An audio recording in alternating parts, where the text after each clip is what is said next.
Assalamualaikum teman-teman, seperti biasa sebelum mulai Mimin mendoakan semoga teman-teman semua selalu dalam keadaan sehat walafiat.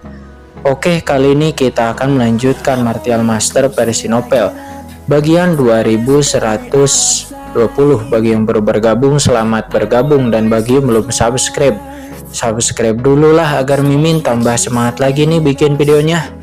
Oke, kalau sudah kita langsung masuk ke isi ceritanya. Dia lalu menangkupkan tangannya dan berbalik untuk pergi.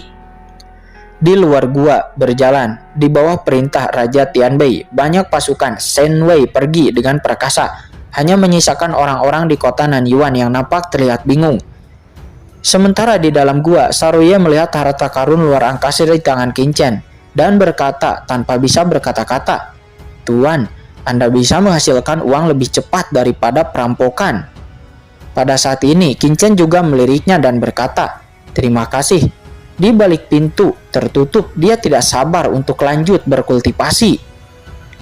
Tidak lama kemudian, kawasan distrik Yuanjia di gua Qin Chen ini yang sebelumnya menjadi sangat ramai karena kedatangan Raja Tianbei, namun saat ini berangsur-angsur menjadi tenang. Menyaksikan kepergian Raja Tianbei dan juga yang lainnya, banyak kekuatan di kota Nanyuan yang sangat penasaran dengan apa yang sebenarnya terjadi antara Raja Tianbei dan Qin Chen. Meskipun mereka tidak mengetahui percakapan spesifik antara kedua belah pihak, namun yang pasti Raja Tianbei sepertinya tertarik kepada Qin Chen dan tidak memiliki niat buruk ataupun permusuhan. Jika tidak, Raja Tianbei tidak akan berada dalam posisi seperti itu. Hal ini sontak membuat banyak kekuatan di kota Nanyuan siap mengambil tindakan. Karena kerajaan Yong itu adalah kerajaan dewa tertinggi di Laut Semesta Selatan. Qin Chen sebelumnya pernah membunuh Sage Agung Yilong dan telah menyinggung organisasi besar seperti organisasi Naga Hitam. Tapi jika mereka bisa naik ke puncak kekuasaan kerajaan Yong, maka semuanya akan sulit untuk bisa dikatakan karena mengingat kekuatan kerajaan Yong. Jika Qin Chen benar-benar ingin dilindungi kerajaan Yong dan bahkan klan Komodo menjadi penengah, maka Qin Chen mungkin sebenarnya bisa bertahan dari tangan organisasi Naga Hitam. Akibatnya kekuatan besar baru akan muncul di lautan kosmik selatan ini. Dengan sikap ramah, beberapa kekuatan besar lainnya di kota Nanyuan juga mengunjungi gua Qin Chen, berharap dapat menjilat Qin Chen. Namun semuanya ditolak. "Sialan, mereka semua datang mengganggu kultivasiku," kata Saroye. Pada akhirnya Saroye pun menutup gua sepenuhnya dan dia tidak melihat pengunjung. Sekarang dia berada pada saat-saat kritis terobosannya. Bagaimana Saroye bisa dengan mudah diganggu oleh orang-orang? Di saat Qin Chen dan Saroye sedang mengasingkan diri satu sama lain, di lautan semesta selatan, Raja Tianbei saat ini memimpin tentara Shen Wei menuju kembali ke kerajaan Yong. "Tuan, apakah Anda memberikan semua kristal kekaisaran itu kepada Qin Chen?" Pada saat ini banyak tentara Shen Wei yang menjadi penasaran dan mau tidak mau bertanya secara diam-diam. Jika tidak, menurutmu?" Kata Raja Tianbei. Dia melirik semua orang. Setelah mendapat jawaban tegas, banyak tentara Shen Wei yang langsung tersentak. Karena ini adalah ratusan juta kristal kaisar. Diberikan begitu saja. Ini jelas bukan jumlah yang kecil. Bahkan jika Raja Tianbei adalah dewa perang kerajaan Yong dan bertanggung jawab atas pasukan perbatasan, namun pengeluaran ratusan juta kristal kaisar secara sekaligus itu harus dilaporkan kepada kabinet kerajaan Yong untuk mendapatkan persetujuan. Namun sebelumnya itu digunakan secara langsung. "Jangan khawatir, aku sudah punya catatan berapa banyak kristal kaisar yang telah kalian keluarkan. Aku akan mengembalikannya ketika saatnya tiba," kata Raja Tianbei menjawab dengan tenang. "Tuan, bukan itu yang kami maksud." Pasukan Shen Wei itu berkata dengan tergesa-gesa. Ratusan ribu atau bahkan jutaan kristal kaisar itu bukanlah jumlah yang kecil untuk kaisar agung biasa. Akan tetapi semuanya itu berasal dari kekuatan besar dan keluarga di kerajaan Yong yang datang ke tentara perbatasan mencari pengalaman dan penyembuhan. Menganggapnya serius. Aku tahu apa yang kalian semua pikirkan, kata Raja Tianbei. Dia melihat ke arah banyak pasukan dewa yang perkasa. Saya tidak akan banyak bicara lagi. Mulai sekarang tidak ada satu orang pun dari kerajaan Yong kita yang akan bersikap tidak hormat kepada Qin Chen. Melihat Qin Chen itu sama dengan bertemu dengan saya, Raja Tianbei, dan Anda harus memberitahu keluarga pasukan Anda masing-masing dengan baik. Jika sampai Anda menyinggung orang ini nanti, maka jangan salahkan saya karena tidak akan mengatakan hal-hal buruk terlebih dulu. Ya, baik Tuan. Pasukan Shen Wei itu merespon perkataan dari Raja Tianbei dengan tergesa-gesa, dan pada saat yang sama, evaluasinya terhadap Qin Chen tiba-tiba membaik dan dia buru-buru mengirim pesan kepada seluruh keluarga dan seluruh pasukan mereka di banyak wilayah bintang kerajaan. Yang mereka inginkan itu adalah mengetahui sikap dari Raja Tianbei terhadap Qin Chen, agar mereka bisa membuka jalan bagi seluruh klannya. Sementara saat ini di dalam rumah gua di kota Nanyuan, saat ini Qin Chen terus menyerap sejumlah besar kristal kaisar. Setelah memiliki 100 juta kristal kaisar, kali ini Qin Chen akhirnya dapat menyerapnya tanpa hambatan. Kristal kaisar itu yang bergemuruh terus dikonsumsi di guanya. Dan aura sejumlah besar kristal kaisar keluar, seolah-olah telah berubah menjadi lautan luas, langsung dituangkan ke tubuh Qin Chen. Tingkat kultivasi Qin Chen juga perlahan naik, sambil terus menyerap kristal kaisar. Perubahan ini juga secara alami ditransfer ke asal mula alam semesta asli dan ledakan. Di mana di 133 wilayah selatan berada di alam semesta awal, nampak itu terus berkembang dan seluruh ruang menjadi semakin stabil. Itu telah terintegrasi secara samar dengan lautan alam semesta selatan dan tidak ada lagi rasa keterasingan. Sejumlah besar kekuatan hukum laut alam semesta telah ditanamkan, menyebabkan banyak bidang alam semesta awal terus bertransformasi.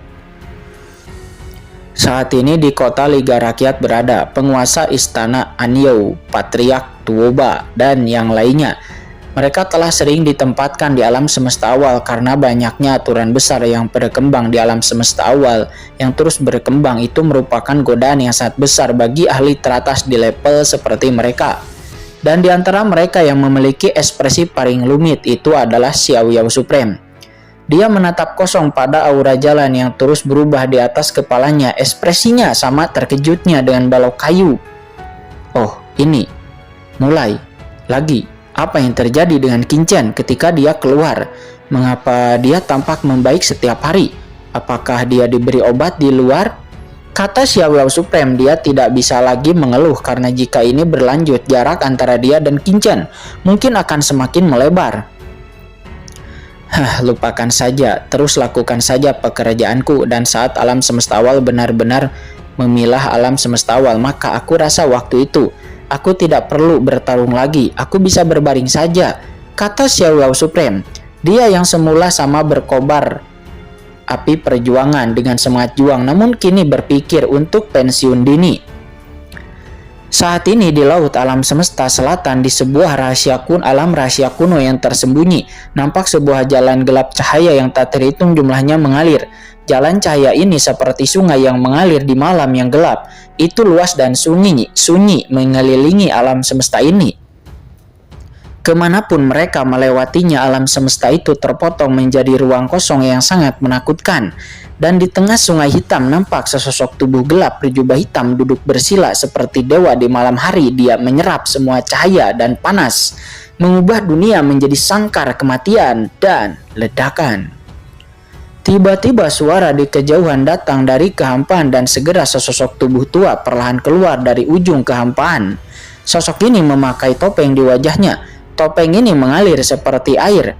Melihat orang itu datang, sosok gelap sebelumnya tiba-tiba mengangkat kepalanya dan dengan suara gemuruh, sungai malam yang menakutkan dengan cepat berkumpul menuju sosok tua itu.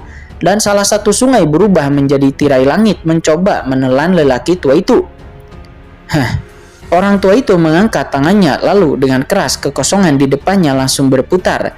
Dan pada saat kekosongan itu berputar, tubuhnya mengabaikan langit hitam dan dengan cepat melintasi ruang hampa untuk mencapai langit hitam tersebut.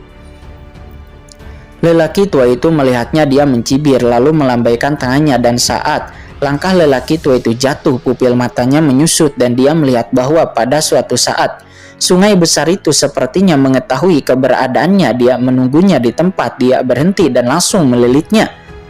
"Buka!" teriak lelaki tua itu dengan marah. Tangannya tiba-tiba terpisah dan meledak. Dua kekuatan menakutkan saling bertabrakan satu sama lain dan dalam sekejap seluruh kekosongan dalam radius miliaran mil runtuh dan berubah menjadi bubuk.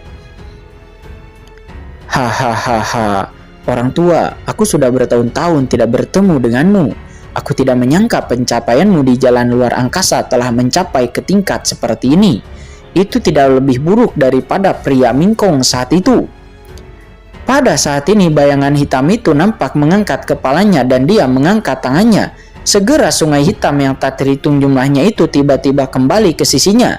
Itu seperti ular berbisa di langit berbintang yang sunyi menatap dingin ke arah lelaki tua di depannya. Mereka berdua pun satu sama lain saling menatap dengan dingin. Namun orang tua itu mencibir. "Kamu mendapat banyak manfaat saat itu, tetapi keberanianmu menjadi semakin penakut.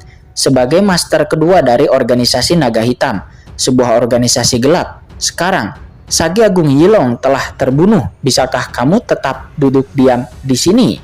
Kata sosok gelap yang duduk bersila itu yang sedang berkultivasi. Ternyata dia sebenarnya adalah master kedua dari organisasi Naga Hitam saat ini, yang bernama Sage Agung Siu. Sage Agung Siu pun mencibir. "Saya tidak berhubungan dengan Sage Agung Yilong itu. Jadi mengapa saya harus membelanya? Di saat saya mengikuti leluhur saya dan bertarung ke segala arah, saya telah menumpahkan begitu banyak darah dan air mata, sehingga saya memiliki kekuatan. Dan kekuatan yang saya miliki saat ini, dari segi status itu hanyalah seekor kuda di bawah komando leluhur. Itu sejajar dengan saya. Saya belum membunuhnya, tapi saya sudah menghormati orang tua itu." Mendengar itu orang tua itu mencibir dan berkata, "Ya, ini seperti gayamu. Tapi bagaimanapun juga, Sage Agung Yilong itu adalah tunggangan leluhurmu dari organisasi Naga Hitam. Dan sekarang dia telah terbunuh, tapi kamu acuh tak acuh.